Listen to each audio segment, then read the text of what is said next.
ہم اپنی بہادر افواج کے ساتھ کھڑے ہیں اور پوری پاکستانی قوم کو اپنی بہادر افواج پر فخر ہے۔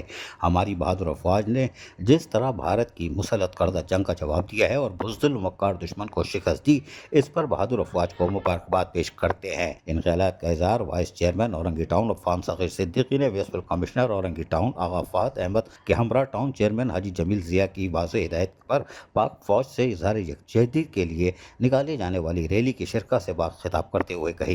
وائس چیئرمین افام ثقیر صدیقی نے مزید کہا کہ بزدل دشمن نے اپنی تاریخ کو دہراتے ہوئے ایک بار پھر رات کے اندھیرے میں پاکستان پر حملہ کر دیا اور ہماری مساجد اور شہری آبادی پر میزائل برسائے اور گولہ باری کی، جس سے معصوم اور بے گناہ مرد، خواتین اور بچوں کی شہادتیں ہوئیں۔ ہماری بہادر افواج اور شاہینوں نے فوری طور پر بھارت کی طرف سے مسلط کردہ جنگ کا جواب دیتے ہوئے دشمن کے 5 جنگی طیارے مار گرائے اور دشمن کی کئی چوکیوں اور بریگیڈ ہیڈ کوارٹرز تباہ کر دیے۔ اس موقع پر میونسپل کمشنر آغا فہد احمد خان نے کہا کہ پوری پاکستانی قوم اپنی بہادر مسلح افواج کی طرف بھارت کو بروقت اور منہ توڑ جواب دینے پر سلام پیش کرتے ہیں۔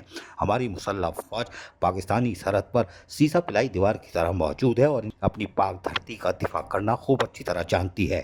میونسپل کمشنر آغا فہد احمد خان نے شہداء کے درجات کی بلندی کے لیے خصوصی طور پر دعا کی۔ ریلی میں منتخب بلدیاتی نمائندے، town municipal corporation Orangi town کے تمام محکمہ جاتی سربراہان اور عملے نے بڑی تعداد میں شرکت کی۔ عزیز عارف، KBS بلدیاتی نیوز کراچی۔ ایسی ہی خوبصورت ویڈیوز فیوچر میں حاصل کرنے کے لیے ریڈ بٹن پر کلک کر کے اور بیل آئیکن کو پریس کر کے ہم سب کے سبسکرائبر بننا مت بھولیے۔